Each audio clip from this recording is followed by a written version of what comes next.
अस्सलाम वालेकुम नाज़रीन, सीनियर रहनुमा मुस्लिम लीग नून और साबिक़ वज़ीर-ए-आज़म पाकिस्तान जनाब शाहिद खाकान अब्बासी ने लगता है कि नून लीग को खैरबाद कह दिया है।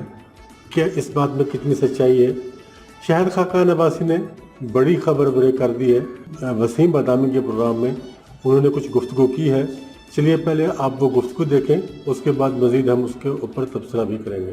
की राय में अभी in the days to come, in the months to come होना क्या चाहिए? अगस्त में हाउस तहलील हो, 12-13 अगस्त जो भी है, और उसके 60-90 दिन के अंदर इलेक्शन हो जाए।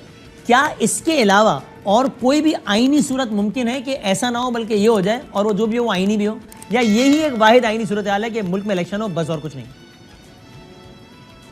नहीं, मेरा तो हमेशा यही राय रही है कि आपके पास कोई और रास्ता नहीं है।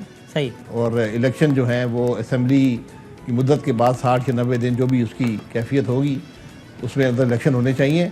बल्कि अगर कोई गुंजाइश हो भी तो उसको इस्तेमाल नहीं करना चाहिए, कि इलेक्शन करवा देने चाहिए और फिर वहाँ से मामला आगे बढ़े। लेकिन इलेक्शन से पहले आपको कुछ काम करने हैं। अच्छा जी, आप मुकम्मल कीजिए। जी, इलेक्शन से पहले यहाँ जो सारे स्टेक होल्डर्स हैं मुल्क के निज़ाम के अंदर, वो सबको बैठे और एक आगे का रास्ता तय करें कि हमने क्या क्या रिफॉर्म्स करने हैं, हमने कैसे मुल्क को चलाना है। क्योंकि जहाँ पर आज खड़े हैं ये अननोन टेरिटरी है, यहाँ पर हम ऐसे हालात कभी मुल्क की तारीख में नहीं हुए। तो इसका मतलब सर इस मंतिक के तहत जो आपने दी कि भाई 60 से 90 दिन के अंदर इलेक्शन हो ही जाना चाहिए, कोई सूरत निकलती हो तो भी आगे नहीं जाना चाहिए। हालांकि कुछ आईनी माहिरीन से हमारी बात होती है, वो ये कहते हैं कि वफाक के ऐवान में कोई ना कोई सूरत निकलती भी आईनी, लेकिन सूबाई ऐवान में तो कोई आईनी सूरत निकलती ही नहीं है। तो फिर आपका ये ख्याल है कि पंजाब में जो कुछ हुआ वो सही नहीं हुआ, जो 90 दिन के अंदर नहीं हुआ ना इलेक्शन, हो जाना चाहिए था, ये गलत हुआ या गैर आईनी हुआ? देखिए, पंजाब का जो मामला है इस पर आप लंबी गुफ्तगू कर सकते हैं। वहाँ पर मेरी नज़र में जो मसला है वो ये है कि सुप्रीम कोर्ट ने इस मामले को जिस तरह हैंडल किया उससे ये सारा इबाम पैदा हुआ है। अगर सुप्रीम कोर्ट जो बुनियादी सवाल था, जो उन्होंने 3 सवाल रखे, वो तो प्रोसीजरल थे। जो बुनियादी सवाल ये था कि क्या आइन की रूह के मुताबिक ये असेंबली सही तहलील हुई या नहीं हुई, इसका जवाब उन्होंने नहीं दिया। ना उन्होंने फुल बेंच बनाया और ये सारा मामला वहाँ से पैदा हुआ है। जो कुछ आज हम भुगत रहे हैं ये उसका नतीजा है। फिर उन्होंने खुद ही पंजाब में आइन और रखा और केपी के अंदर आइन और रखा, ये सारा इबाम वहाँ से पैदा हुआ है। बहरहाल वो बात अब माजी में रह गई, अब इकट्ठे इलेक्शन होंगे। तो पंजाब में इलेक्शन के डिले का जिम्मेदार आप सियासी कुव्वतों को नहीं समझते, सिर्फ अदालत को समझते हैं, या दोनों को समझते हैं? नहीं, मैं अदालत को समझता हूँ, क्योंकि उससे पीछे भी अगर आप जाएं, जिस तरह वहाँ वोटिंग में रोका गया, एक बड़ा क्लियर प्रोसीजर आइन में है, बड़ी क्लियर शिक है कि वोट देने का हक हासिल है मेंबर को, उसकी पार्टी उसके बाद उसके खिलाफ कार्रवाई कर सकती है। उसको सुप्रीम कोर्ट ने रोक दिया और एक खुद ही टाइम टेबल भी दे दिया कि आज ये होगा, कल वो होगा, ये होगा। मतलब एक अजीब सा मामला बना। तो ये जब भी हम आइन की रूह और आइन की शिकों से बाहर जाएंगे, बल्कि आइन की नफ़ी करेंगे, तो फिर खराबियाँ पैदा होती हैं। अच्छा, आपने कहा कि इलेक्शन अब चल, आपने कहा चले पंजाब का तो अब जो होना था हो गया, अब तो सारे मुल्क में एक साथ ही होगा, ज़ाहिर है जब भी होगा, और आप कह रहे हैं हो जाना चाहिए 60 से 90 दिन के अंदर। उससे पहले रिफॉर्म्स और कुछ चीज़ें होनी चाहिए। ये तो बेस्ट है, ये तो आइडियल है अगर ऐसा हो जाए। फ़र्ज़ करें बावजूद ऐसा नहीं हो सकता, मैं कह रहा हूँ अगर किसी वजह से ये नहीं हो सकता, तो फिर जब तक ये सारी चीज़ें ना हो जाए तब तक इलेक्शन नहीं होना चाहिए, या फिर भी इलेक्शन तो हो ही जाना चाहिए? भाई रिफॉर्म्स करके हो जाए तो बहुत अच्छी बात है, लेकिन ना भी हो तो इलेक्शन तो फिर भी हो जाना चाहिए, ताख़ीर का जवाब नहीं है। नहीं, ये रिफॉर्म का एजेंडा तय कर लें, आगे का एजेंडा तय कर लें कि हमने क्या करना है। तमाम इसमें पॉलिटिकल बाई इन हो, तमाम पार्टियां शामिल हों, और फिर उस प्रोसेस को सपोर्ट, जो भी इलेक्शन में जीतता है उस प्रोसेस को सपोर्ट किया जाए। ये आज मुल्क की ज़रूरत है। ये अगर आप नहीं करेंगे इलेक्शन तो फिर भी होगा, लेकिन वो इलेक्शन कोई आपको मसाइल का हल नहीं दे पाएगा, क्योंकि आज निज़ाम में सलाहियत नहीं है कि वो जो मौजूदा हालात हैं, हमारे जो मुश्किलात हैं, उनको हल कर सके। एक जो शुनीद है, एक बाज़गश्त है, आपके ख्याल में ये, क्योंकि आपका ज़ाहिर है आप ताकत के, सियासत के ऐवानों के बहुत ही रेलिवेंट खिलाड़ी रहे, वज़ीर आज़म रहे, और आप ज़ाहिर इकोनॉमी उस पर भी बहुत एक अबूर रखते हैं, तो आप बताइए कि सियासी और मुआशी एतबार से कोई भी ऐसी चीज़ जिसके तहत ऐसा हो कि जनाब एक सेटअप आए, वो निगरान सेटअप हो या टेक्नोक्रेट सेटअप कह लें, जो भी कह लें, तवील अरसे के लिए, साल 2 साल, اور اس کی لاجک یہ دی جائے کہ صاحب چکر یہ ہے کہ اب ملک کو ٹریک پہ لانے کے لیے بڑے ہی مشکل فیصلے کرنے پڑیں گے. کوئی سیاسی قوت یہ مشکل فیصلے کرے گی نہیں, اس لیے کہ اس کو سیاسی خمیازہ بھگتنا پڑے گا, اس لیے غیر سیاسی لوگ یہ کام کر پائیں گے. اس لیے ایکس نمبر آف ایئرس کے لیے ٹیکنوکریٹ سیٹ اپ آ جائے, وہ سارے فیصلے کر لے, وہ ٹریک پہ لے آئے, پھر ملک الیکشن کی طرف جائے. تو آئینی طور پہ, سیاسی طور پہ, معاشی طور پہ یہ تجویز قابل فہم ہے یا نہیں, یہ غلط ہے تجویز؟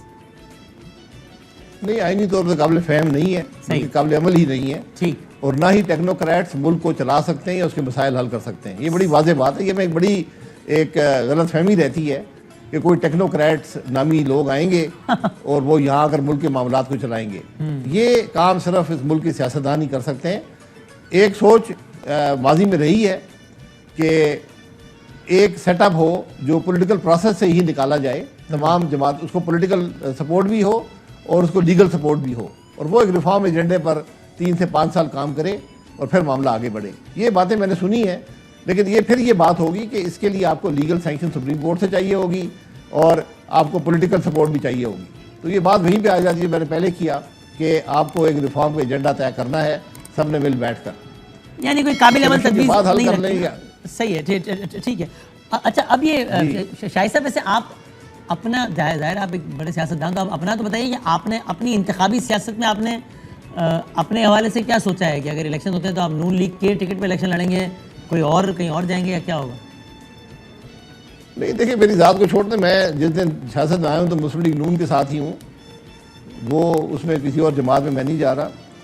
لیکن میرا ہمیشہ اپنے آپ سے بھی سوال اب یہ ہے کہ الیکشن لڑنے کا مقصد کیا ہے, کیونکہ میں آپ کو کہہ رہا ہوں کہ اگر ہم آج ایجنڈا نہیں طے کر پائیں گے تو یہ الیکشن آپ کو کچھ نہیں دیں گے, یہ ملک کے مسائل حل نہیں کریں گے بلکہ اس میں مزید اضافہ کریں گے. اور وہ ایجنڈا کیا ہو اسپیسیفکلی, جو اس بار بار زور دے رہے ہیں کہ اس کے بغیر الیکشن کا کوئی فائدہ نہیں, وہ کیا ہو مثلا؟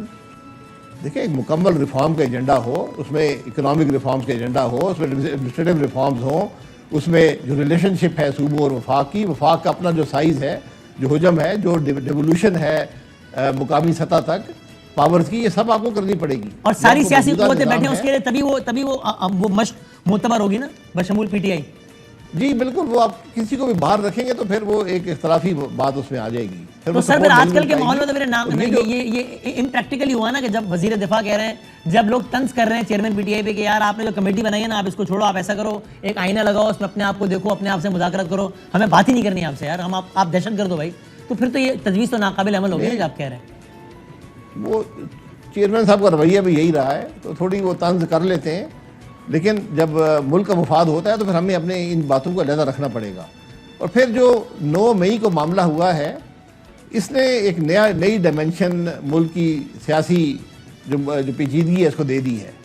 اس معاملے کو بھی آپ نے طے کرنے کی بڑی ضرورت ہے, اور اس میں میں گزارش یہی کروں گا کہ ہمیں پروسیکیوشن طرف جانا چاہیے, کوئی پرسیکیوشن کا اسے بوجھ نہ آئے, ورنہ یہ ایک بڑی اہم بات ہے کہ جو کرائم ہوا ہے اگر وہ کرنے والے پکڑے نہ جائیں, ان کو سزا نہ ملے تو پھر بات بنے گی نہیں.